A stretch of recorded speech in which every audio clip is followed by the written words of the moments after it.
All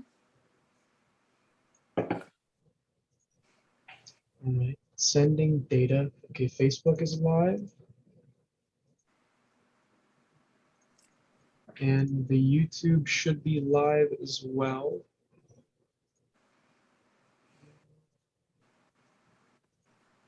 All right. Yeah, we're a little. Oh, perfect. There we go. All right, we are live on YouTube. Cool. All right. Well, we'll wait on Mark if that's okay. But let me pull up the chat mechanism quick so I can read this.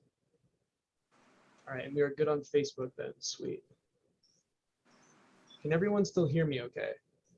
Yeah. Yes. All right, awesome. Yeah. Okay. Well, I guess we can get started. So hello everybody who is watching. My name is Bryce Schlenker. I am one of the leaders of Kent State SDS. And today I'm going to be facilitating a panel and a little Q&A with a few people who were part of the tent city and the struggle to move the gym annex in the summer of 1977 and after that. So we'll just start with introducing ourselves. Chic, if you would like to go first. Sure, I'm Chic Canfora. I was a proud member of Kent SDS 50 years ago at Kent State, and truly appreciate during the pandemic, now that we've had 2 virtual commemorations, I truly appreciate the role of Kent SDS and other student groups that continue to make sure that the educational component of what we've tried to do for the last 50 years to not just commemorate, but to continue to educate people about May 4th, 1970 and the aftermath. And certainly Tent City is an important moment. Before I toss to my esteemed colleagues, who I just can't tell you how excited I am to see their faces on the screen, Ken Hammond and Hope Brustein. I still call you that because I was in your wedding.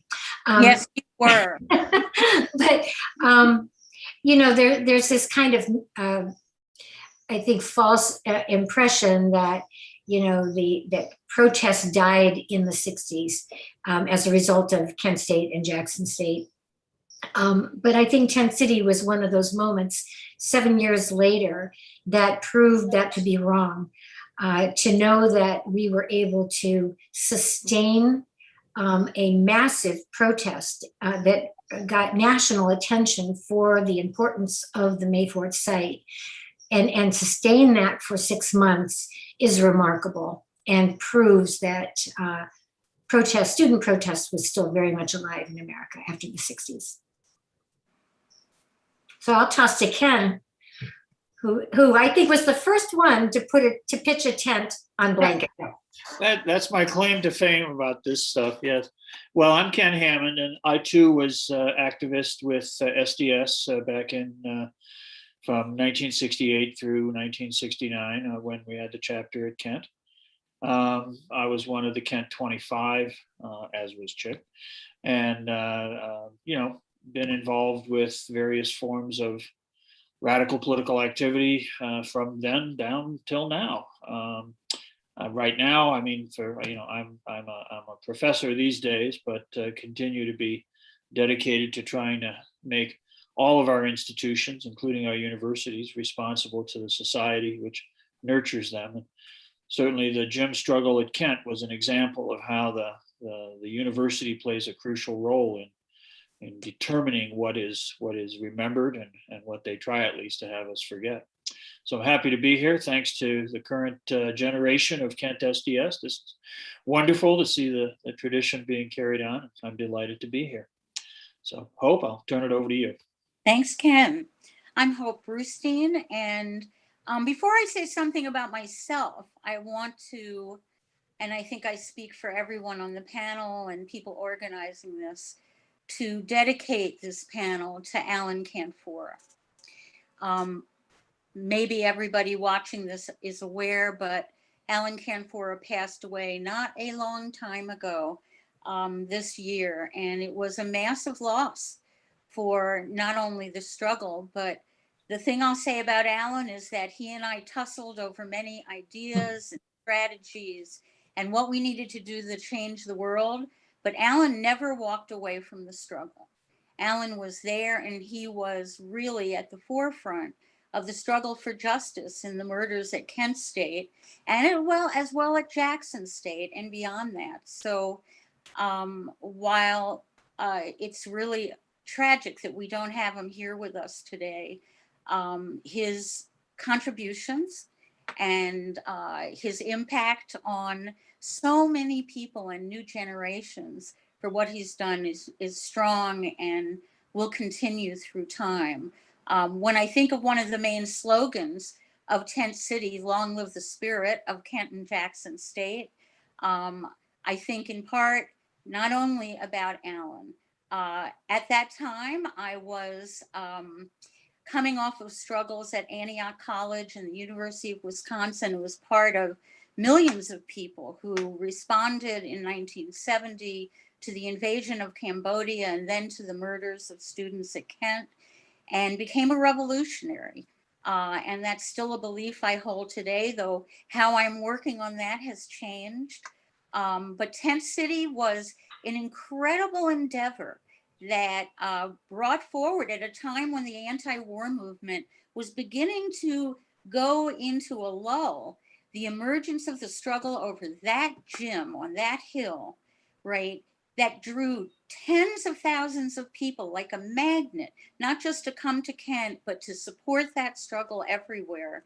It was an inspiration and a very important part of the history of the struggle for justice at Kent, and also the struggle for justice in this country.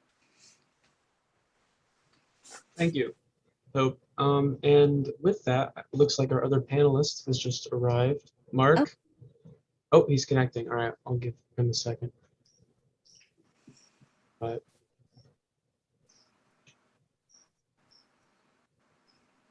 Mark?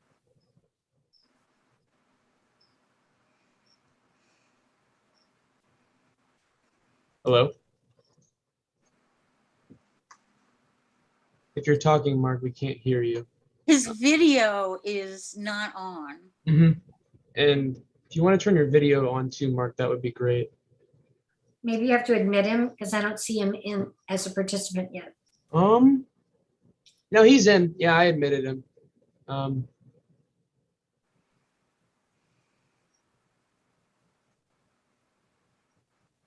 cool. There's the video. Should be loading.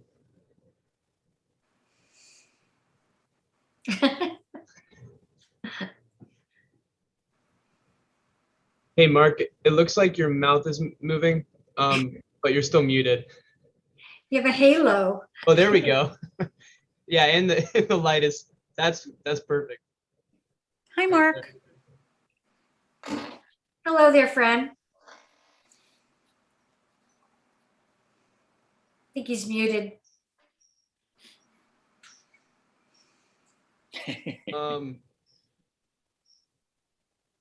Are you on your phone, Mark? No? Oh. If you go to your Zoom settings, and make sure it's on like your laptop audio. Because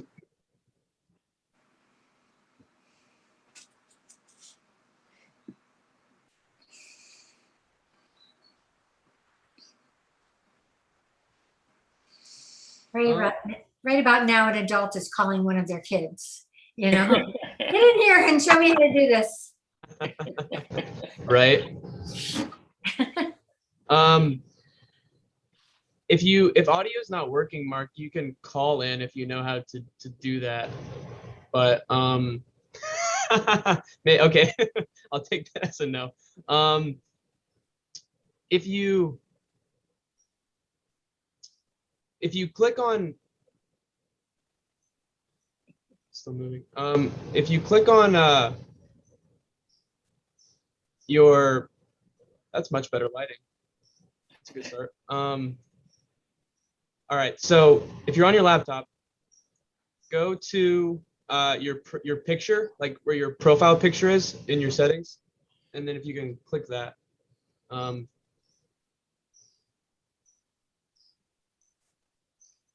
Maybe somebody offline can call him and walk him through it. You just muted and then unmuted yourself too. Yeah. Hang on. 1 second. 1 second. I'm getting you tech support, Mark.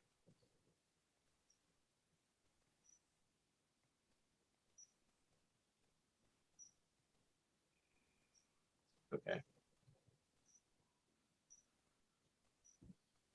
Sometimes if you try to leave the call and then come back, it should connect your audio the correct way.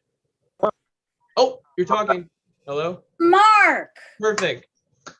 Oh, Mark. Awesome. Chick, good to Awesome. see you. Good to see you and worth the wait, I'll tell you, to hear your voice. Good to see you, Mark. Awesome. I'm sorry this is virtual and we cannot all be together to hold candles this weekend. In spirit. True. Yeah. And Well, I just want to say before we get started that that I've been thinking about Ellen all day, knowing that this was coming. He taught me so much about modern day protest and nonviolent protest, and I'm extremely grateful to the universe to having had the honor to work with him and all of you. I feel the same. thank you, Mark, for coming. I really appreciate it. Before we start, if you want to introduce yourself really quick, and then we'll jump right into the Q&A.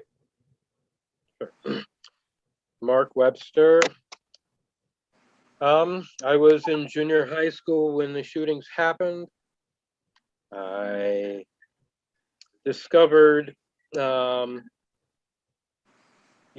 tent city protests through Bill Arthrell handing me a leaflet on Coventry the day before. Well, I guess, yes, sometime around just after the sit-in at Rockwell, and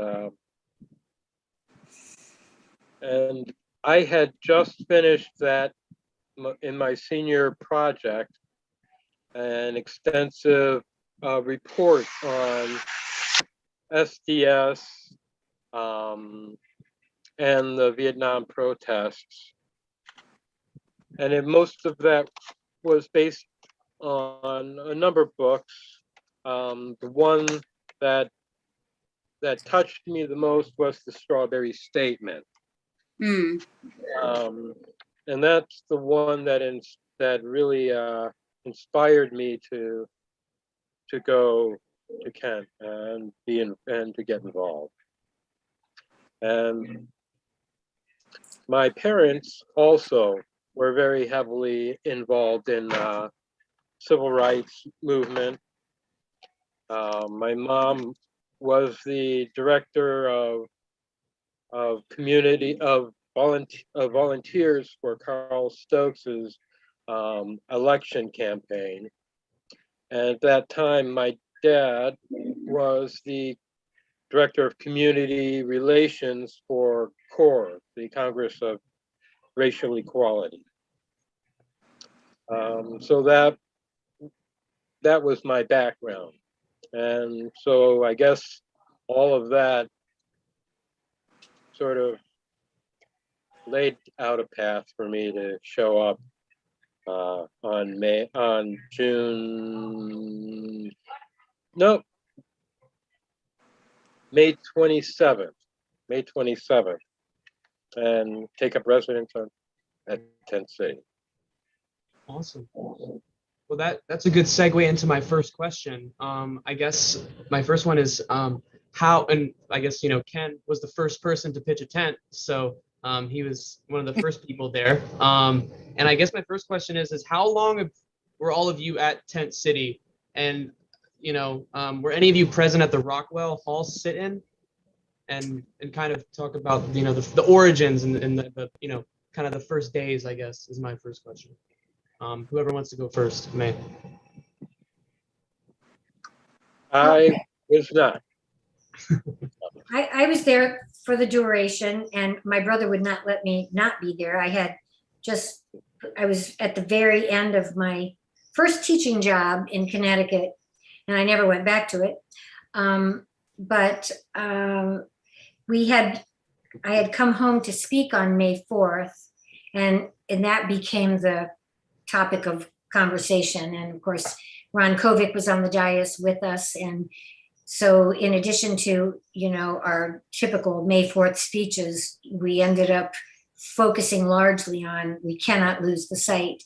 To put it into proper context, the university showed tremendous insensitivity from the first hour after the shooting, when we had literally 2 hours to get off campus and take very little with us. There was never any compassion, any kind of treatment for our trauma, any kind of outreach to make sure that we were emotionally okay, let alone physically. They gave tuition refunds to the 4 students in their name to their parents. I mean, the gross insensitivities of the Kent State administration continued after 5 years of commemorations that they didn't like, and openly said, this looks bad for Kent State, and then said 5 years is long enough to remember. That was Glenn Olds. And while we were living on that hill, and I'm proud to say I was there for the entire time, from the time that first tent was pitched, and Ron Kovic and I went to Kmart and got a huge tent that day, and we stayed there all of that time because it was probably one of the biggest slaps in the face that they would bury the scene of the crime right at the time when we were still using that site to take people on tours to show them where it happened. It was a very valuable piece of evidence in trials. It was a valuable piece of history for the education that we were doing. Then to have them literally try to bury it beneath a massive gymnasium that was never one of the originally planned sites was obvious what they were doing, and we were just hell-bent that we were not going to let it happen. And while we were living there during those days, in came Brage Golding as the next president, who after 10 years said 10 years is long enough to wear a hair shirt, as if all of us who tried to educate people about May 4th, 1970, all of us who tried to seek truth and justice for what happened there were an irritant to the university. And that was why we said, you will not build the gym on the site. Yeah. Well, I was there almost inadvertently at the beginning. I was supposed to be up in Cleveland, but I had a boyfriend in Kent, and all of this got going. And once it started, there was no leaving. I do think, and I don't know if the rest of you on the panel felt this way. We didn't know how far this would go. We didn't know how far it would stretch across the country and draw people to Kent. We didn't know that we would be there for 6 months, but we were determined from the very beginning to stop the building of this gym. And in doing that, it really pushed forward the struggle for justice, and it really kept alive the lessons of the anti-war movement as well. We came from very different places. I mean, the kinds of people who were drawn there ranged from, I remember, and I don't remember his name, a guy who was working as a carny, and he came and he never left. And Mark, you came, and so many people came with very different ideologies, very different views of what needed to be done, but we were united around several things. One, that what happened, not just at Kent, but at Jackson State and killings at Orangeburg, was morally and politically wrong and unacceptable.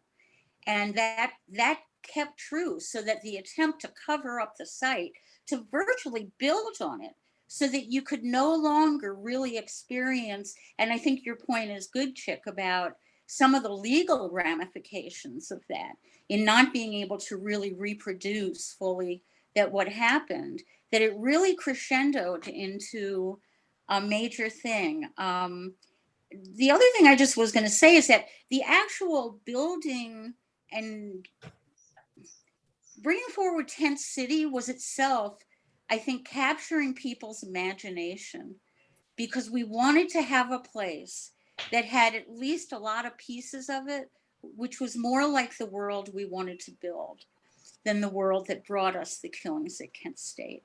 And the things that happened there, we'll get into it, were really pretty amazing. Yeah, it was very interesting. You know, the decade before that was, you know, it seemed like you were all on that hill living this countercultural kind of way in practice, and in things that I read, it seemed very evident that it was totally different, you know, comprehensively than the previous way that people kind of lived and existed. But Ken, if you have something really quick, and then I'll. Oh, just Oh, here- the story always comes up about me, setting up the first tent, which is true.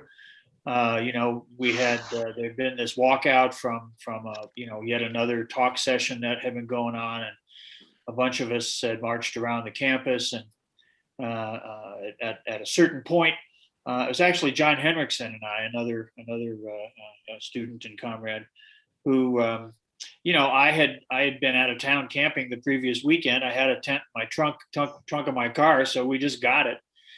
We figured, what the hell, we'd go up on the hill, and I don't think at that moment that I anticipated it would turn into quite the dynamic event which it finally proved to be. But it was, it became obviously a real community, a real tent city. And I think what Hope said is really important, that the way that people lived, and Chick referred to this too, the way people lived there, the way people shared there, the sense of kind of communal responsibility, that people really, I hate to use the phrase, but behaved themselves, and people took it as a very serious political endeavor. And I think that was quite a remarkable thing. I think it's something to point out, how you mentioned like the sort of counterculture. You put like, and it's easy to put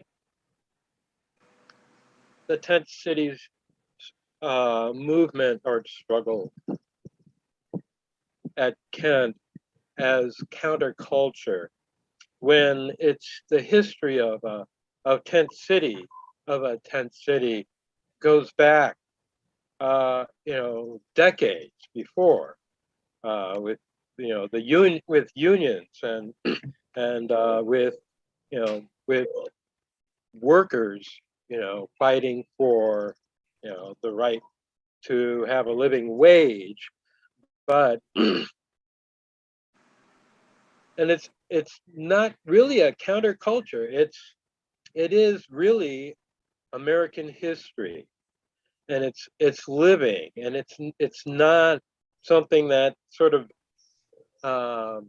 is new, and we all all of our parents, probably, each of us have parents that remember at those tent cities that popped up, or maybe it might be grandparents, but I know that my grandfather, as a railroad conductor, remembered those tent cities from back then. So it's really not a counterculture, but a culture of protest. It's not a very legitimate and established form of demonstration, of protest, of being heard. Yeah. Right.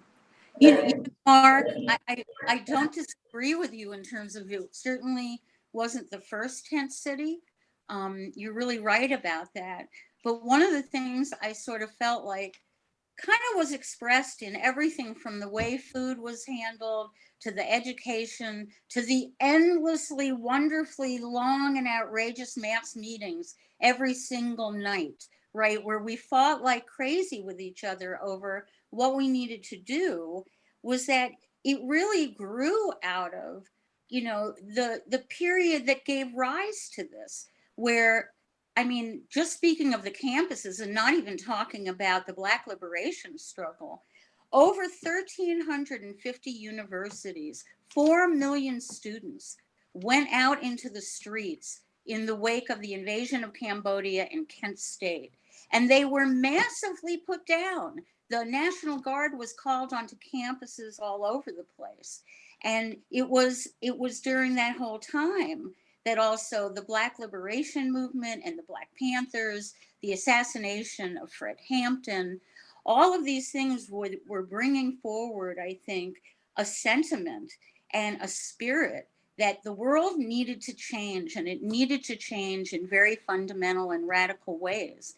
And then we had different ideas of what that was and how to get there. But it lived together, sometimes very sharply, contentiously, but it lived together on that hill and in that struggle for 6 months, which was remarkable.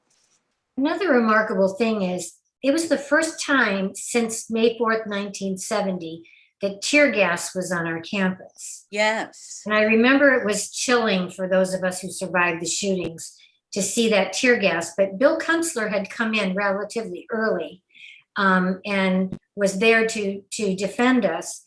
And I remember him saying, they will not bring the National Guard in to Kent State again. I remember him predicting that because of what Hope said. When you have millions of people pouring into the streets after Kent State in 1970, and now you have a tent city occupation that is gaining national attention. I mean, ABC, they sent Bill Stewart there.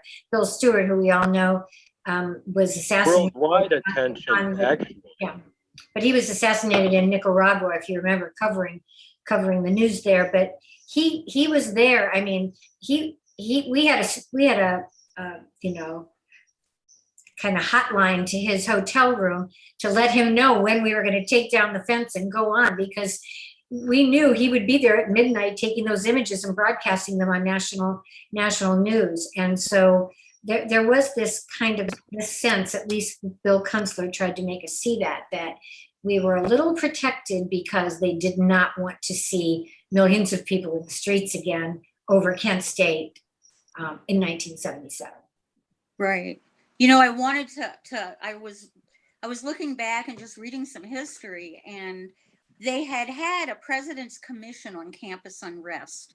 And this was in the wake of Kent State and everything that had gone on. And it wasn't the only unrest that was happening, but there was a really important quote from their findings. And it said, "The crisis on American campuses has no parallel in the history of the nation. The crisis has roots in the divisions of American society as deep as any since the Civil War." And I think that really, on the one hand, captured really the tumultuous, earth-shaking nature of the times. And so you fast forward to 1977, and I think there were all kinds of questions of what were they going to do. And it does make then the use of tear gas on the Kent State campus particularly outrageous, because it was a slap in the face of the fact that people had died here. And it was a sign, I think, of the fact that it wasn't just the university, though it involved that, but beyond that, the government was not remorseful, we still don't have justice for what happened over 50 years later. Mm-hmm. And yeah, and it seems like and again, I guess that even past the university, but it took almost 2 decades to even get an official memorial. And I guess, Chic, you mentioned that earlier, that it took that long and that much push to get some sort of I guess acknowledgement, beyond these remarks by different university bureaucrats. But Hope and Chick, I think you both mentioned living on Tent City, and I'm curious, Hope, you mentioned that there was a lot of sharp contrasts in the membership makeup, and I guess that kind of segues into my next question that I found extremely interesting and kind of puzzling a little bit. Is kind of can you discuss the member makeup and the ideology and and, I want to hear this.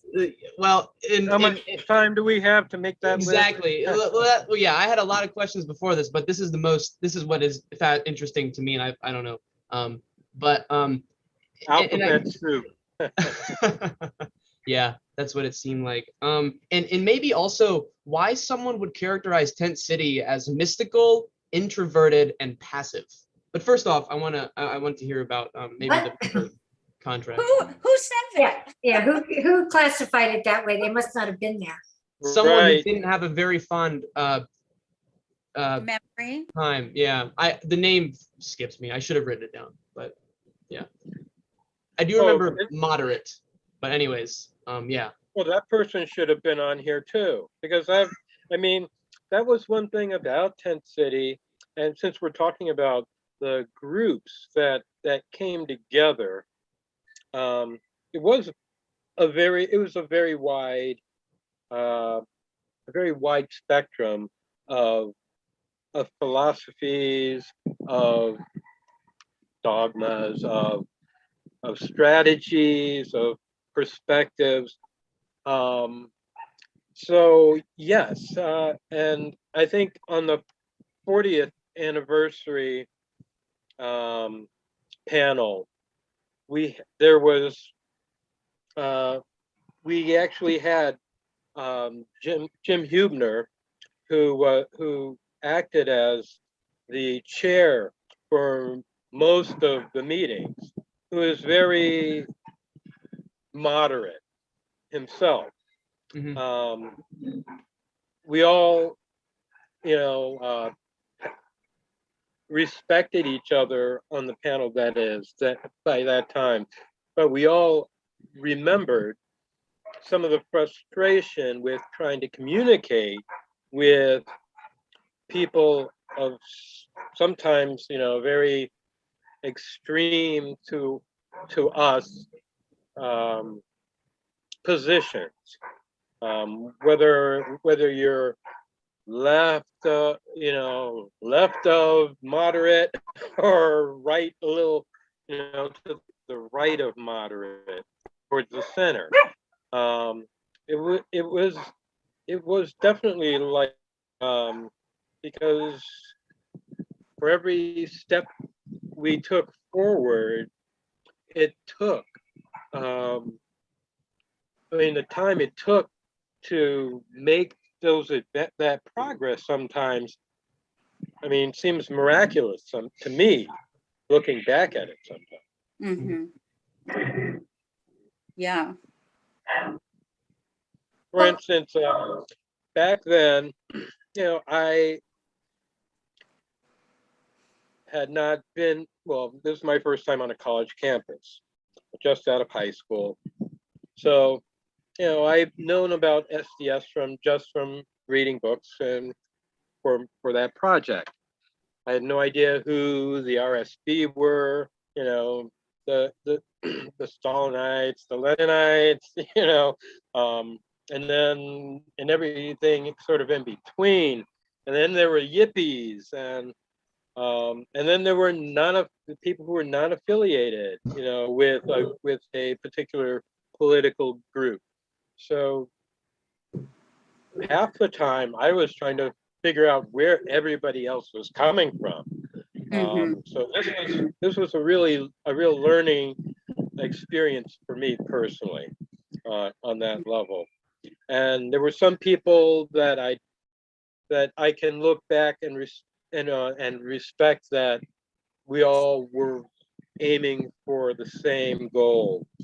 But we were all young, and communication was probably not our forte at the time, but Well, I'd like to put it in perspective for young people who may be listening to this, and I appreciate SDS having young people hear about, a protracted struggle that we engaged in on the Kent State University campus 50 years ago that not only drew national attention, but just brought hundreds and hundreds of people to live on the Hill, sometimes for a week, sometimes for 2 weeks, sometimes for a month, sometimes for the entire 6 months that we occupied at least a portion of the Hill.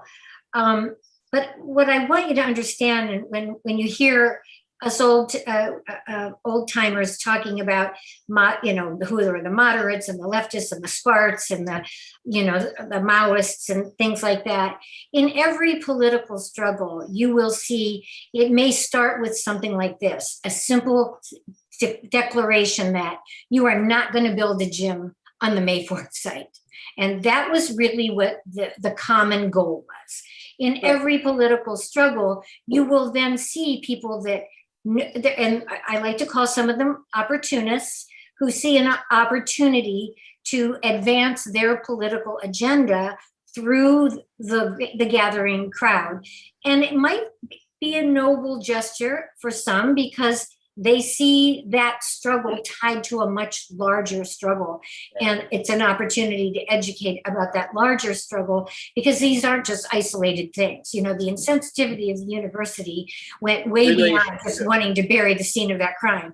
Yeah. It was about the oppression that we were fighting in 1970 that led us to war too. So I just want to put it in a proper perspective for young people today, that it's important to know about those different influences.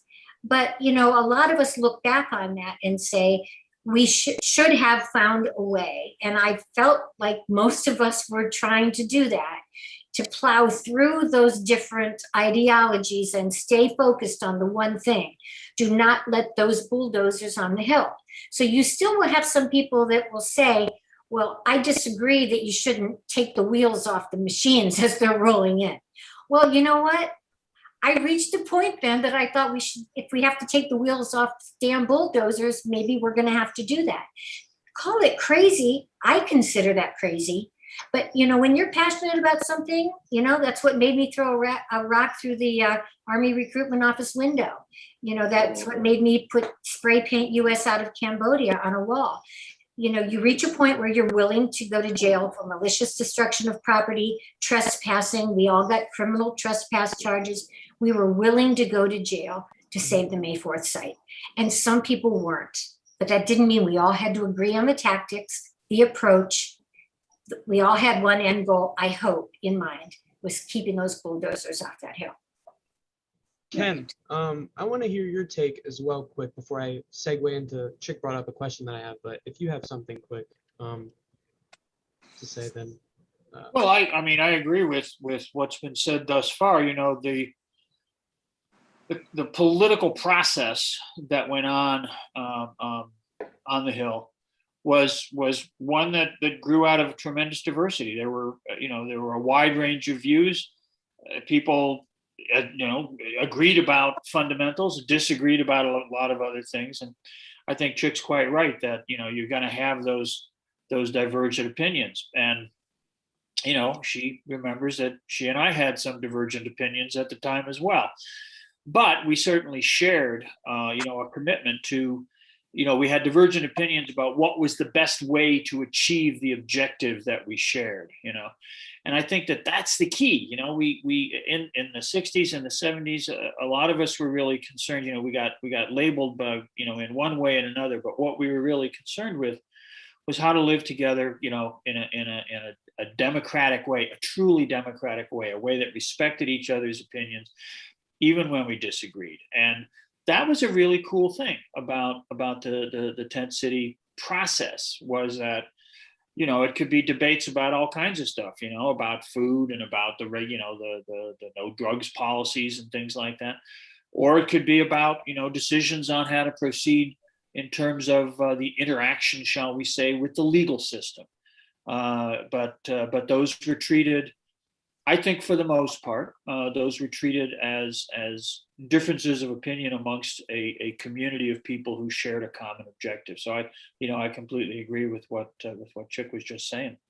And with that, everyone had the goal to not get the gym built, as you've all stated Mhm. multiple times. How important was this, community of, participatory democracy, whatever you want to say, in Tent City, everyone living with all these diverging opinions? How important was that to the cohesion and kind of the goals of the May 4th coalition? Like was Tent City kind of a linchpin in this? Or kind of how, like, what do you think the role of Tent City, because it obviously ended much before the site was being built. So if you want to speak on that. If I can respond to that, I think that that touches on a really critical point, and this is kind of where Chick started. Right at the beginning today, that the struggle with Tent City, the struggle to move the gym struggle, as we called it at the time, was a struggle over memory. It was a struggle over history, and it was a struggle about truth, Yes. because that's the only basis on which we can go forward. We can't go forward with a bunch of mystifications and distortions and lies, prevarications of one type or another. The truth has to be faced, and the university and the governmental institutions above it, they were absolutely unwilling in those days to confront the truth, to accept the truth, to recognize or acknowledge the truth. We had banners that said the truth demands justice, and that remains the case today. And in many ways, that has still not been fulfilled. I know that conditions have changed over the years, and there's a lot more acknowledgement and commemoration and recognition and all that now. But even today, I don't think that the realities of what happened at Kent are really totally embraced by the university. And certainly at that time, this was a struggle over a clear, obvious, blatant effort to totally reconfigure the space within which these events had taken place. The university and others in positions of authority, they like to talk about what happened at Kent State. The word they always like to use is tragedy. This was a tragedy. Well, tragedy is a situation in which nobody's really responsible. And that's absolutely not what happened at Kent. People were responsible. The university was responsible. The government was responsible. Individuals were responsible. And the people who held that responsibility have never been, forced to come to grips with that. So to cover it up, to build this building on the site, to completely change the way it looks so that you can't understand the actual dynamics of what took place. This, to me, this is a crime against history. It's a crime against the people who risked and gave their lives there, in a totally legitimate way, so that struggle was integral to the whole long ongoing effort of the May 4th task force, the May 4th coalitions, the different groups, most especially our beloved comrade Alan, who's no longer with us. That's the dedication that has kept this memory alive. And that's what the struggle at Tent City was really at its basis most about. So it was absolutely an integral part of that larger long-term process. Right. One of the memories that I have is of the intensity with which we had these meetings to decide tactics and what to do. And Chick, I thought your thing about taking off the wheels on the bulldozers was a really good example, right? And there was all kinds of stories which are very fond to me because some of them were hysterically funny, like trying to stop the troops behind the fence by putting skunks over the fence, right? We thought we would basically drive them out that way. But with all of these struggles, if you look at the day when we had mass arrests and you look at everybody sitting next to each other and hands interlocked, it was an incredibly unified event. And this was after really tussling at night over these issues. I think one of the sort of big issues became, not to everybody, but what did the struggle over the gym and what led to that struggle have to do with our conception of what kind of society we needed. Could we reform it? Did we need revolution? And these trends, I mean, one of the things, there were many different trends even among people who called themselves revolutionaries. You were addressing that a little bit, Ken, in terms of different kinds of stripes. But there were also just a lot of people who got involved. They didn't come with ideas on those questions. They maybe got brought into looking at much bigger questions in the course of it, including because of some of the brutality that not only obviously that went on earlier with the murders, but that also continued in the gym struggle. You know, at one point, we had a demonstration at Kent of 10,000 people, including Vietnam veterans against the war. And there were horses, there were troops on horses, and the, the Vietnam vets, they wanted to teach us how you could make horses back up by using really long poles. Do you remember that? So it was really, it was like struggling all day and all night over not just ideas, but over ideas and over actually stopping this gym. We were truly determined to make them move the gym. And in so doing, I mean, one thing I think that's important is while we didn't achieve that, it was a giant step towards bringing forward the ongoing struggle around justice at Kent State and Jackson State and beyond, right? It was a very important, a really important, in that sense, political victory. It also made revolution a little fun too. I mean, when the yippies came in, they brought this gigantic orange and white parachute and erected that right smack in the middle. Oh my God, it was right. This huge, communal tent. Mhm. But we got real creative, when Hope was talking about those nightly meetings. It was like the campus was ours. Like, I don't remember that we ever asked permission. That's why I got a little rough on our young SDS members that were complaining that the university doesn't let them put posters up or flyers up on the walls of the student center. And my answer is always, I don't think we were allowed to either. We just didn't pay any attention to those rules. We stuck them under dorm doors. We plastered them all over the place. We just printed more, and we just kept, passing them out. And so what I remember about those nightly meetings, a lot of them were in the student governance chambers. Like, we just had this huge, gigantic meeting room with somebody up at the podium, and we had rotating chairs, and everybody had to have a say. And the patience with which we approached every night's, powerful meeting, where we would come out of there with the strategy for the next day. And eventually, as the fences started going up and we couldn't be so public, because of course we were infiltrated by a bunch of, pigs, we had to have a tactics committee that we trusted to meet together. And I remember they always started out being kind of a combination of people so they could go battle it out. What is the tactic that you'll come back with? And you'll announce it right before we do it, and we will all follow you and do it. And it was that kind of discipline that I think carried it as long as it did. And I just found those nightly meetings absolutely exhilarating. And just things like they would move the Board of Trustees meeting so that we wouldn't arrive in protest. They moved it once to Canton, and we found it, and we showed up there because we had all kinds of ways of finding these things out. We went to the offices of the Board of Trustees. We went to George Janik's office in Cleveland. I think he worked for IBM at the time, and we totally occupied the waiting room for his big, corporate office. And he was at the last indoor May 4th commemoration that we had that was in the student center. And he came up to me that night. He has since regretted building the gym. He has since, as Board of Trustees back then, admitted it was to bury the scene of the crime and that they were wrong. He's a very important guy to still know, and he's still out there. But he recalled that when we were there, his secretary said that he wasn't there, but she made the mistake of saying, you can leave notes for him. And he said when he got back down, I didn't even remember this, but he told me when he came back down to his office, he had all these notes waiting for him. And I had left 100 notes for him.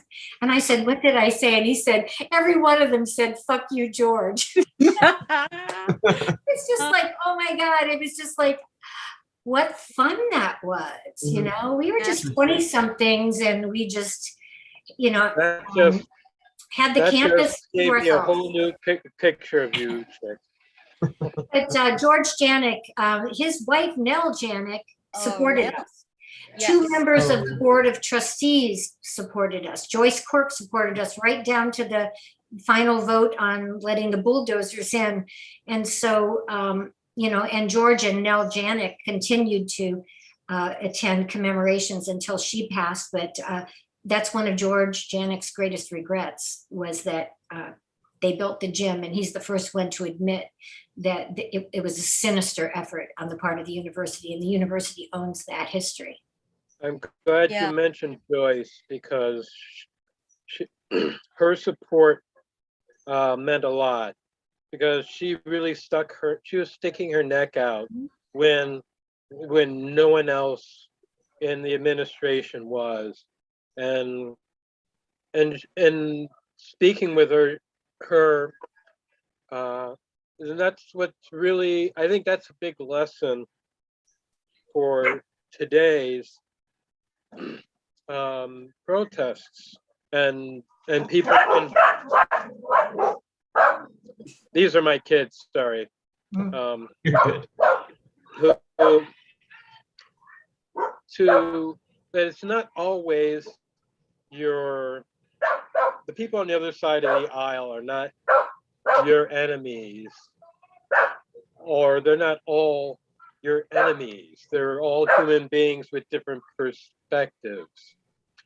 And being able to communicate your truth to them so it touches them. And there were plenty of passionate people, and like Alan and Bill Arthrell and others, who spoke so passionately that they really did touch people's hearts. And Joyce had said that, you know, that she was touched by our presence, by how we presented ourselves, how we spoke. And that I've carried with me since then, that how we present ourselves to the other side on a very human level is, I think, one of our greatest weapons in making progress. So do you, Mark? Oh, sorry. Oh, no, go ahead. No, I mean, I think there were many instances of finding allies that were surprising, right? Of people who were moved by the passion of these efforts, learned a lot through the course of what was said about why we wanted to do this. At the same time, the other side was really very serious about crushing this struggle. I mean, Absolutely. If we remember, and I think I have this right, and Chick would remember, maybe everyone would remember this. At a certain point, one of the Shoyers, Sandra Shoyer's parents, they bought bandanas for everybody, right? It was a very big deal, because it was kind of like coming out of the role of being but a parent, to actually wanting to help people avoid being identified and arrested. And it was Mrs. Shoyer that was strip searched in the jail in Ravenna, right? Yeah. So we had both sides to this in terms of, you know, because of the righteousness of the struggle and the people it drew, of certain people coming forward as allies. And at the same time, you know, I think, well, Chick, you use the term pigs. I think a lot of people started using that term, some not for the first Yeah. time, but others Right. for the first time Right. because they really acted that way. Go. I'd like to say something about Sarah Scheuer since you brought her up. Mhm. Yeah. You know, when after the shootings and when the families kind of coalesced, you know, just out of, you know, the trauma, the Scheuers kind of were separate more than anybody, you know, and I always, and Sandy was the one that I knew best because her sister was married to my roommate's brother, so she was in our dorm room a lot. But I just remember her, Sarah, looking the saddest of all the moms, like she couldn't overcome it. She looked the most bitter. They seemed the most distant and separate from everybody. And I always wondered if it was because Sandy was the furthest away. She got hit by bullets that were meant for those of us who were activists. So it made it all the more meaningful for us that over the course of time, through the trials and the truth we were able through the Scranton Commission, the FBI reports and so forth, and our protracted educational efforts, that Martin and Sarah really became radicalized by that and became some of the most active and engaged and supportive parents. It was Sarah Scheuer on our bus because my mom, my dad, my three brothers, and I were all arrested together. My mom actually had my toothbrush with me when I got to jail, with her when I got to jail. I was But sitting in the back with your parents too. it was Sarah Scheuer on the bus who had the presence of mind to bring nail clippers. And she clipped off our handcuffs on the bus. So she, you know, had her own, she helped because Martin, they really tied his tight. They were so cruel. Yes, pigs. But she brought a nail clipper and was freeing us on the bus. So that's a fond memory of them. And it was Martin, that Sandy's dad, that was most troubled by the university's efforts to not just build a gym on the site, but to change the terrain. They planted new trees and they put rocks around Taylor Hall in places where rocks never were to try to justify the myth that we were throwing rocks at the National Guard. And Martin used to say to me, you know, he'd whisper, you know, go to the hardware store and get those railroad, you know, spikes, you know, put them in the ground. And then he told me this poison to put in there to take down those trees. And I was always afraid that my environmentalist friends would freak out if I killed a tree. So there was one action I didn't take, but instead we just fought harder to get those trees down. And I know my brother worked very hard with the university to take down the trees that didn't belong there. And it was one of his major accomplishments was to walk with the university and point to the trees that didn't belong there. Very interesting. Those rocks are still there, though. That bothers me. And that was one thing that was super interesting about reading was the relationship with the trustee members who were on your side, and kind of how you were able to get one of them to change their opinion, or a couple of them, I believe, even during that struggle. And back to kind of the strategy, you know, appealing to kind of, you know, talking, I think Mark mentioned, you know, as a human on that level. Was that part of the strategy debates within kind of the group? Like, what was the strategy in relation to maybe the mass arrest, or kind of just greater things that you thought were maybe effective or not throughout the time there and after? I guess that's my next question, is just general strategy, especially the mass arrests, because I felt like I read somewhere that it was not as kind of clean cut, we're all going to do this, as portrayed, I think, in Fire in the Heartland, at least the way that I view it. But there was some dissent within that kind of strategy and everything. So I guess that's my next question, is strategy and then the mass arrest, kind of the culmination of it. Well, I'll break the silence if no one's going to talk, but if somebody has something to say, I'll say that. No, you start, and then we can all come in. Well, you know, there were a lot of arrests over the course of time. I think my family suffered 16 arrests among us. And it got to the point where some of our Cleveland lawyers, John Lawson, Terry Gilbert, Teddy Meckler, and then a couple others, Billy Whitaker, they contacted the U.S. Justice Department, and Hope will know because we went to jail together in one of the scariest arrests of all, where they actually began to trump up charges on some of us so frequently that John Lawson, I remember, forced me to get on the Good Time 2, the boat on Lake Erie, for the one hill when that bigger fence went up and we knew it was going to come down. He was like, you are not going to go anywhere near that site, you know? And so, you know, we were on a boat when that happened. Sure enough, you and I were both arrested, Hope, on one of the cops saying, yeah, and everybody had bandanas on and everybody had ball caps on, so you really couldn't see anybody. But I still was able to, I'm still arrested because a cop said he heard my voice on the hill. So we knew it was bullshit. And you remember we were like very minor, we were like, we're underground. No, we were just in Cleveland going, what do we do now? You know, do we turn ourselves in? Do we stay out here? And then they said, you know, just come and turn yourself in. Well, Hope and I went to jail in Portage County and then were awakened in the middle of the night and taken downstairs. Do you remember that, Hope? And we were saying, we have a right to call our lawyer. Where are you taking us? Where are you taking us? And literally we were locking arms and feet because they were trying to pry us apart to put us in 2 different cop cars. And it was one of the scariest rides for me, thinking, how determined are they to get us off this hill, that they are trumping up charges on us and then in the middle of the night moving us without giving us a chance to call our families, giving us a chance to call our lawyers. And I have to say, it crossed my mind they were going to kill us. I mean, we were petrified. Do you remember that?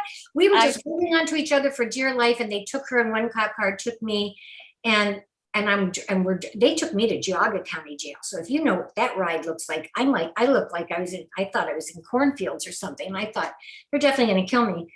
Well, they kept me there in a solitary confinement. I was the only one in the basement in one cell. It was so oppressive that they took my clothes and they didn't give me a uniform. So I'm in my underwear but they didn't have a cot. So I was on a metal slab, and the only thing in that jail cell was the P volume of the encyclopedia. And that night I took that P volume of the encyclopedia and I slammed it and slammed it and slammed it on that metal bed until, my arms were shaking. I just didn't have any strength. And I could hear other people in the jail upstairs starting to pound and pound and pound. So I had my own little minor revolution there, but that made Bill Kunstler come in and file a writ of habeas corpus. But it also drew attention to the fact that this was some really serious stuff going down. Like, it wasn't just fun, it was serious. They did not like us being there, and it got very, very dangerous for some of us. And I brought that up because I think that had an effect on the number of people willing to lock arms that day and go down, because the heat really came on, and we suffered some pretty major arrests, enough that our lawyers did succeed in getting members of the U.S. Justice Department to come up and follow us around to make sure we weren't getting trumped up on charges anymore. Turned out I spent 11 days just awaiting trial on a charge of criminal trespass that, if you're convicted, only has a 10-day jail sentence. So I spent more time just waiting for my trial than I would have gotten if convicted. But I actually, don't have a criminal record, believe it or not, because so many of those things were successfully fought by our lawyers. One thing I just want to say as commentary, and I really agree with your point. Yes, we had a lot of fun. There were times that were hysterically funny. But this was really, really serious. And one of the things that made me, that I was thinking about was the struggle last spring and summer over the murder of George Floyd and Black Lives Matter, and the incredible repression that was brought down on people, right, to try to get these things, these protests to stop. And it took a determined, massive number of people who were willing, right, to basically sacrifice, to risk their lives, to risk arrest, to risk really serious consequences. And while it may seem like a really simple lesson, there is no painless progress about this stuff. And I say this not just to those of us who are on the older, more experienced end of things from the past, but looking at the incredible uprising that has taken place in this country last spring, of the determination, right? And they tried to paint this as just violent criminals, right? And they tried to paint us as violent criminals. It's a well-worn tactic, but it was very serious. And they took that gym that seriously. That's how hard they were fighting, right? To bury the struggle for justice and the physical plant. And they set our bail so high that because they took Hope to Summit County, me to Geauga County, because media was actually putting boom mics up to the windows and doing interviews with us from the jail. So, Right. But I'll tell you something, that was it was a frightening possibility that they were so intent on jailing us. They set our bail so high that, if you remember, Hope, we were in the Portage County jail with a woman who had killed her baby and another one that was in on forgery. And our bail was 2 times as high as one and 4 times higher than the other. Right. And we were just, moving the gym. Crazy. Since Hope, you brought up like the movements of the past year, and I hope I can remember my point when you said that, the thought that I had, and I was trying to, and it was to relate to the question I believe Chip had about the tactic of that we had, and from my memory, there was a lot of really intense debate and disagreement for a while on the tactic to use, the strategy to use for the arrest when the injunction went down. And it was for a while, very polarized. Yes. And at some points sometimes it didn't seem very hopeful. There were those who wanted to do anything but a group mass arrest, nonviolent, mass arrest.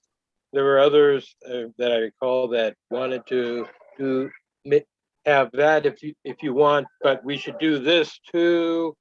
And it was kind of confusing personally for a while. Which way is this going to go? And it almost seemed, from looking back 45 years, it like it came down like to the last minute almost, before it was finally voted on, and decisively enough that the majority did go for the arm and sit down nonviolent arrest. Gotcha. And Ken, do you have anything to add to that question regarding strategy, or anything that you might have thought differently at the time or now, or Well, yes. I mean, I am one of the voices that at the time was opposed to taking the big bust. I certainly am not opposed to getting arrested. I've been arrested enough times myself, but my feeling at that time was that in terms of the allocation of resources, when we had 59 people arrested at Music and Speech back in 1969, that changed the whole direction of what had been going on campus that spring. It ate up a lot of resources and legal defense, et cetera, et cetera. We don't need to go through all the details of the argument at the time. But yeah, I mean, I was one who spoke in meetings against the idea of having, 193 people, as it turned out, be arrested. That was my view at the time, and it was based on my own experiences and my ideas of how that should go down. But the reality was, that the decision of the vast majority of the participants was to take that route. And I didn't take the bus. I was living in a collective at the time. Everybody else did. But, I was out with Billy Whitaker and the lawyers and stuff like that, because there were other tasks to be done as well. But yeah, we had differences of opinion, and that's okay. Yeah. I don't regret the views that I held at the time. On the other hand, there's no question the bust was a very dramatic and very effective gesture. Mhm. It eat up a lot of legal resources. Yeah. Most definitely. And I have about one more question before I'm going to get into some of the chat questions. And just to piggyback off of the aftermath of the arrests, I guess in the breakup of Tent City, and what kind of what was the thought behind further break-ins at the construction site in tandem with the legal proceedings, and kind of what did that the legal aspect kind of go with this, we're going to break the fence, we're going to do this, and what, I guess, yeah, kind of that juxtaposition of those strategies. Well, it was pretty simple. Yep.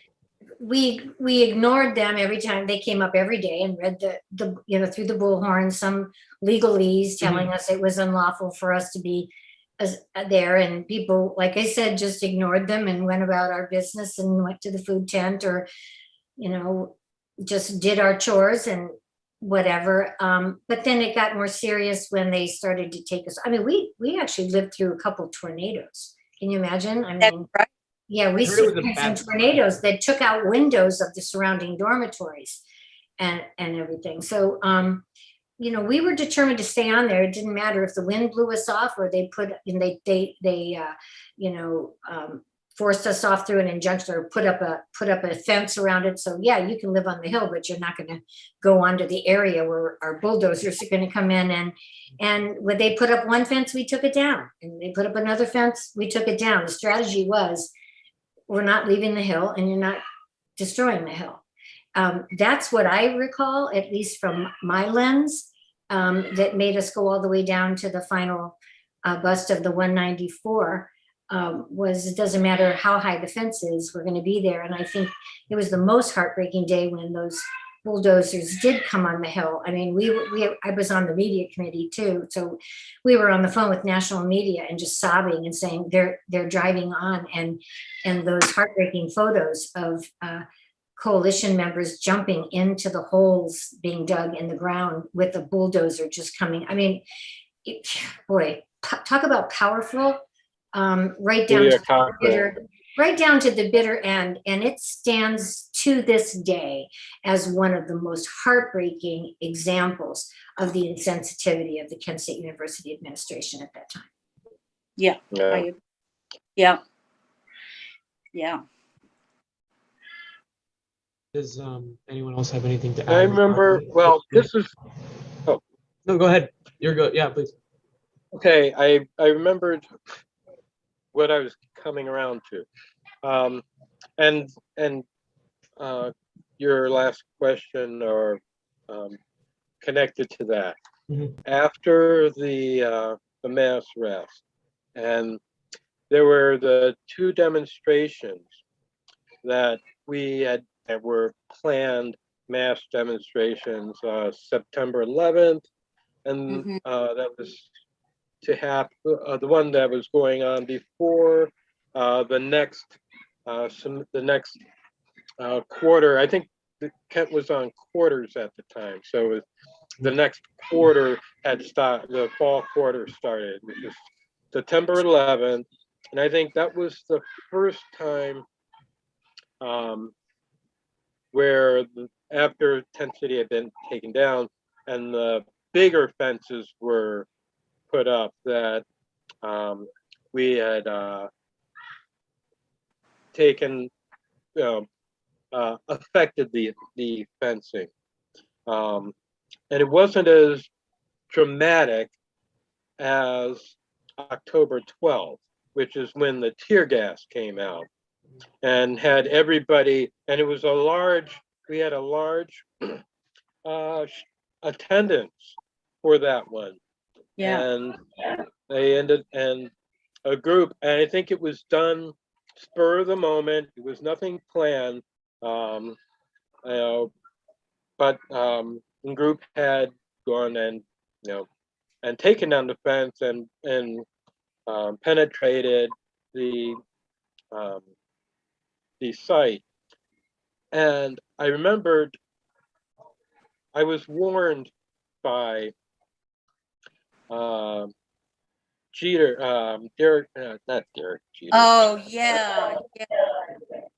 The president of Black United Students at the time, and his last name was Jeter, and now his first name escapes me. We had many conversations over those months about my involvement and why, you know, the bus or Black United Students had not been so involved, and that's relating to Black Lives Matter movement, where there, even back then, there is the fear of Black people being obvious targets for law enforcement with guns. And October 12th, after the tear gas came out, the sheriffs on horses came out, and everybody scattered. I was a good 200 yards away when it, or well, maybe about 50 yards away from the main event when it happened, and the tear gas started. I moved away, and there was a sheriff with a shotgun that followed me on his horse, pointing it at me. And I remembered all my talks with Jeter over that summer, coming to fruition. And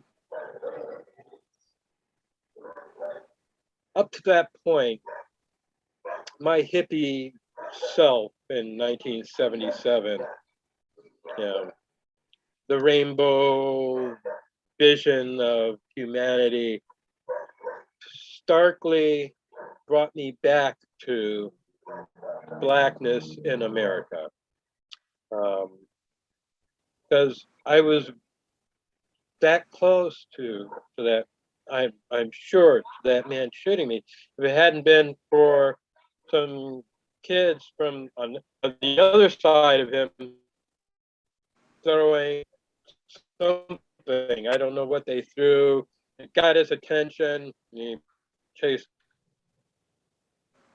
and it's happened, you know, this has happened, of course, to me numerous times over the years since then. And which is real, and this is coming back to the Black Lives Matter movement. That it is, though the gym struggle was not as diverse as it could have been in an ideal world. It was very diverse. It was a learning experience for everyone. And I think that what we went through has helped inform what people have been doing up to today. And even back with the Occupy Wall Street. And that brought back serious memories for me, watching them, set up their tent cities, on Wall Street. Yeah. that it is important to bring in and to be inclusive in approaching these issues, because they are very interconnected Mhm. to all of us. Yeah. Definitely. And was the Black United Students president at the time, Mark? Was it Curtis Pittman? Is that No, something? Jeter. Okay. I can't think of his first name. Okay. Yeah, His last name was Jeter. it was. This Okay. was, Okay. yeah, in '77. So Gotcha. Okay. Thanks. I really relate to what you just said, Mark, because it puzzled me for many years that although SDS and Black United Students were so united around supporting one another in 1969, in particular in 1970 and 1968 as well too, there was a noticeable absence of our Black brothers and sisters on Monday, May 4th. But in Fire in the Heartland interviews, when I finally heard Bob Pickett say out loud why he told Bus to stand down, because they knew the National Guard would likely open fire. And if they opened fire, they likely would pick their Black targets pretty quickly. They knew better than we knew that the Ohio National Guard would open fire on us. And so things haven't changed all that much. Things certainly hadn't changed all that much in 1977. And I truly understand why the extra caution, even to this day, is I don't have to tell my sons what to do when they get stopped by a cop about keeping their hands on the wheel and looking, straightforward in answering. But my Black friends who have Black sons have to do that. And that is just the reality in America. Right. Yeah. And that was, yeah, I totally agree with that, Chick. And that was very interesting when I read about May 4 and kind of all the different student groups a lot more this past spring. And you mentioned, Mark, and this is my final question, and then I'm going to get into the couple questions from the chat. And this is for everybody. But when that fall quarter started at the end of the summer, and was there any sort of what were the prospects of getting tons of more students on campus? Was there any sort of recourse from the summer or revitalization, or would this surge of students coming back change? Would these masses come and change anything that had been already, I guess, Tent City was over other things? What was going through your head when the fall quarter started? Hope or Ken or Okay. All right. From my recollection, I think there was more enthusiasm and for something to happen, and I think we really wanted and felt we needed to have something rather big happen for that for momentum's sake. I think. Mhm. I think we were starting to maybe feel some loss of momentum with the centralization of Tent City not being there and people residing, separately for a month or two. That I think there was some waning or a feeling of energy waning and needing to infuse it with something, and that's what I think September 11th was was intended to do. And my memory of it was it wasn't as big as we had all hoped, or what I think I had hoped would happen. Right. Well, we were fragmented after that. A lot of people went back to where they came from. A lot of people tried to regroup, recoup the losses. We all remember one by one, as we would hear our colleagues that had cashed in their insurance policies so that they could afford to stay on the Hill for months and months. We cashed in I cashed in my teacher pension, which I ended up having to pay through the nose to buy back many years later. But, we did what we had to do. And a lot of us were facing trials still left over from the summer and in the fall. And so I was moving back from Connecticut and losing what I left in my dorm at Sarah Lawrence that summer because I had to move onto the Hill. And, I was one of many, many people that were just trying to say, now what? What was this all for? Without becoming just so bitter by the experience or feeling that we had lost so much. And I think I've heard Ken put it into perspective in many times. And I think that's really what got a lot of us through that fall when we were just managing the residue of participation for such a long time and not having anything to show for it. Yeah, we lost the site, but boy, did we raise awareness of what student activism can do. Boy, did we draw national and international attention to the May 4th site and how awful it was that we actually did try to work through the system. We weren't just radical crazies getting busted every week and tearing down fences and whatever. We went through, we met with the Board of Trustees. We submitted proposals. We worked on, the rotations, but the rotations were just a joke. They were still burying the site. They were still covering up where our friends fell. And we went to Washington. And we met with the U.S. Justice Department and the Department of the Interior. We tried to have it declared a National Historic Site. We went to Columbus and the State House and tried to work through the system. It all failed. The state was complicit in the university's insensitivity and determination to destroy the May 4th site and to remove that mark off of Kent State University. And so, the perspective that Ken sent was, boy, people knew how important that site was. And I think it really has what helped us to continue the commemorations and the education that followed. It educated a lot of future students. And look what you're doing now. 50 years later, today's students are still talking about what we did on that hill 50 years ago. So we do have something to show for it.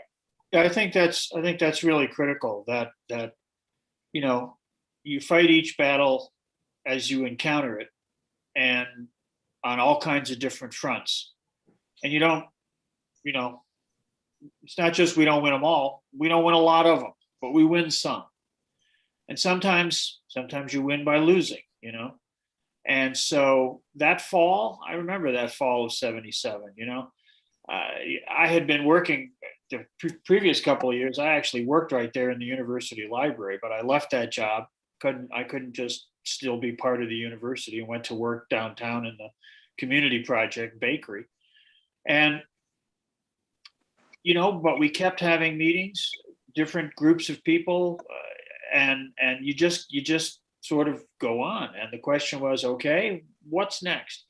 And I think, obviously, as Chick was just saying, the legacy of the annual commemorations has been the greatest way to keep that memory alive. And we've had different slogans over the years: the truth demands justice, remember the past, continue the struggle, things like that. I think the most important thing that we drew from that summer and carried on through that fall and for the last 47 years since then, or whatever it is exactly that okay, they built the gym, screw that, what's next? How can we fight again? How can we keep these issues alive? How can we push these causes forward? And I think that, a lot of people went back where they came from. A lot of people went on with their lives, but hopefully, I think for many of those people, they were changed. Certainly, you listen to the people here talking today.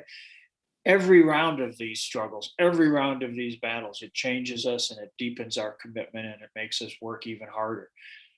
Obviously, there's plenty of injustice, there's plenty of inequality, there's plenty of stuff still seriously messed up in the world today, and there's no shortage of things for which we need to continue to struggle. But we can carry with us the inspiration of that summer. And as Chick was saying, you guys today doing this, having this session now, doing these commemorations now. It's not just about the past, it's about the present and it's about the future. Yeah. I mean, I really agree with that. I think it was a tough time in the fall because of losing that sort of magnetic center of Tent City, and it was depressing actually for a lot of people. You know, going back to quote normal life was not what people really wanted. People really were into disrupting their entire life over this. I do think for some people, and I include myself among it, that a lot of the anger, the residual anger, just fed even more for me. You know, something I had come into that struggle with, which was I fought resolutely with all of my comrades and with all of these people, because we really, really did fight to move that gym. And we believed that we could do that, and we sacrificed behind it. But the thing that really came home to me is that this system is relentless in its willingness to act against the interests of humanity, against the truth. And I look at these last 4 years where the issue of the truth, right, has come into fundamental question. Is there truth? Is there actually something we can know about the world? Or do we all have 18 zillion individual truths? You know, is there really a system operating? What is that system? And what do we need to do, not just to get justice over Kent State, but to actually get justice in the sense of building a world where we are human beings at one with people of the world. So in that sense, I think for me, it was alternately really a confusing and kind of disorienting time, but it only underlined even more that if you follow the truth where it leads, it may lead you to actually come to the conclusion that we need a lot more than even moving the gym, as righteous as and important as that struggle was. I'm still hopeful that we can get the university sometime to put it back to its original terrain and get that building off the site. We've talked about it, and I've never given up hope that that's possible. And hey, it would be really great for our 50th reunion if we could lift the ban on tents and model for other universities to join us in recognition of May 4th, 1970, and put tents on campuses all across the country, and be at Kent State, put, you know, take the hill and plan it. If we do it, I'll be there. No question about it. Ken probably still has that same tent in his trunk. It's in my garage right now, but I'll bring it along. Very mildewed, I think. I think I can find a parachute. Okay, good. Well, thank you very much. That was a good ending, and I totally agree. And as someone who really admires, you know, you all were out there doing it, and you didn't give a shit. You know, you did what you believed in, and you were preserving the legacy and honoring those, you know, who were murdered, and putting it as not a tragedy, but just one part of this lineage of state repression of people trying to, you know, preserve history or stop, you know, an imperialist war and police violence. And, you know, all of those historical lessons aren't atomized in 1970 or 1977. All of those lineages are still up until the 21st century, if the places and the actors have changed. And really, I only have one more question from the chat before I let everyone go, is do you think the university or universities have changed in its relation to student activists today in terms of dealing and repressing? And this is for everyone. Well, no. No, right. I'm with you. I think that, you know, it's not just a question of how the universities relate to student activists. It's a question of the role of the university within society. this is what we learned in the late 60s about Kent State. You know, you go to Kent State, it's this beautiful rolling campus down there in northeastern Ohio with the trees and the cute little black squirrels and the ivy on the buildings and all that. It was great, you know, and you get to read books and talk to people and do all kinds of, and that's great. And there's this, you know, mythology about the university as the ivory tower, some sort of secluded enclave, the groves of academia. But in fact, universities are deeply embedded in the larger society. We, you know, in SDS, we talked about not just the war in Vietnam, we talked about racism and poverty and all kinds of issues. And those things were present on campus. You know, ROTC, the Liquid Crystals Institute, the Northeast Ohio Crime Lab, the recruiting by the Oakland Police Department, things like that. That just revealed the degree to which the university is embedded in the society and embedded in the system, the capitalist system, which is, you know, the root cause of all these things. And when we tried to fight that, you know, of course, the university tried to shut us down and you know, consistently tried to repress student activism. So the relationship between universities and student activism is a function of the idea that students are critiquing the relationship between the university and the society. That relationship hasn't changed. You know, I'm here in Southern New Mexico. I teach at a state university here. We are just embedded. We have a research institute dedicated to drones, right? I mean, we're out there talking about that. We got, there's lots of ways in which the institutions remain deeply engaged in a lot of the bad things. And as students and as faculty and as staff, whatever we might be within the university, that's what we learn about, and that's how we try to fight against that. So no, I don't think the relationship between student activists and the universities has changed. I don't think the role of the university in society has changed. We still gotta, you know, we don't just have to move the gym. We got to move the damn university into a position where it serves the need, you know, the needs of the people and not the corporate rulers of the world around us. Well, I think I think there's a lot to be said for universities these days, you know, for keeping fascists like, you know, Breitbart speakers, you know, from, you know, coming and spewing their garbage. But that's just me. Yeah, but Mark, here's a question though. I mean, one of the things to me that was sort of really a big part of the last 4 years of Trump was that universities, even like a place like Berkeley, right, was actually protecting the right of fascists, right, to speak, to do all those stuff, so that the whole question of, are the universities going to be centers for actual, real, rigorous debate and struggle, or is it going to be basically opened up to the kind of forces, fascist forces, is like a very big struggle. Yeah. I think it behooves us to discuss the clear difference between pigs like, well, let's just say, I never called Robert White a pig. I have some sympathy for the man who owns leaving the university into the hands of armed thugs and then watching kids at his university die. He, you know, he had to live with that for all his life, that he just turned it over to the state, showing as a glaring example that the university is not independent of that state influence.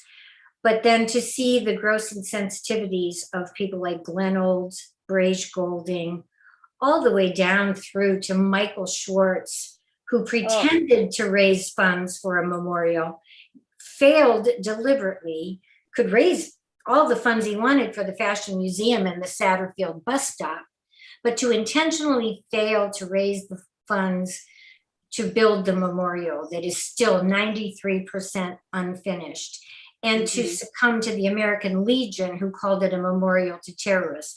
There is a clear difference between those creeps who were beholden to the state and the state's ideology that May 4th happened for good reason, And somebody like a Beverly Warren, who at her speech in Chautauqua blew me away when I was standing with Tom Grace and John Cleary, two of the wounded students, and heard for the first time a university president go through the chronology that the May 4th task force goes through every year, only did it better with images behind and showed the atrocity of the murders that happened there, who called it murder, who then said the university owns this, who apologized. I never thought I'd see the day. And we fought for that, so I think it's very important to draw some clear distinctions between those who, and I'm talking only about May 4th right now, because there are other issues with the university that I was going to say, okay. I'm right behind the scenes, and what you did with Aramark, right Thank on. you. Yeah, Right on. That's what I was going to right mention. Behind you. Yeah. I think universities should figure a way to make education affordable or free for students. And I think universities should be at the forefront of fighting with students to bail out students from student loan debt, the way the government bails out the banks. But I think that we're in an era, at least for Kent State University, that there might be, and I know that there are a number of us who believe that, when we ask the university to take over May 4th commemorations and to do the education right. It should be year long. It should be embedded in the curriculum. It should involve students, faculty, community, everybody. And, some of us are fighting for that. Those of us who are oral historians and worry that we won't be here anymore to do forums like this. We want Kent State University to model for other universities what it means to promote student activism and to protect it. And I'd like Bill Kunstler's words to be, prophetic, that that'll never happen on Kent State campus again. And I want to believe, and I truly do believe, that we just happen to have a university president right now who's committed to that. I never thought those words would ever come out of my mouth. And you all have heard my speeches, my anti-Kent State University speeches, long enough to know I've thought long and hard about this, and I'm public with my belief that things have changed at Kent State relative to May 4th. And I'm totally supportive of that. Well, we will certainly see. I think there's a study coming out that former task force members have done at the end of the weekend regarding the future. And I know us at SDS have our own vision that we're, promoting, that is certainly student-led and comprehensive. And I guess we'll see. And it's certainly going to be an interesting struggle, because May 4 is definitely connected to these other unsavory aspects like Aramark. And we still have contracts with the Defense Department, and relationships with police departments, and ICE was on our campus, and we do have some demands and that we have published in the Stater, and we hope that we can push those. But I just want to say thank you to everyone for doing this, and yeah, I'm going to end the stream. And thank you to everyone who tuned in for this whole time. And I really appreciate it. Solidarity, Ellie, thank you. And hang on, let me link it 1 second in the chat. I'll show you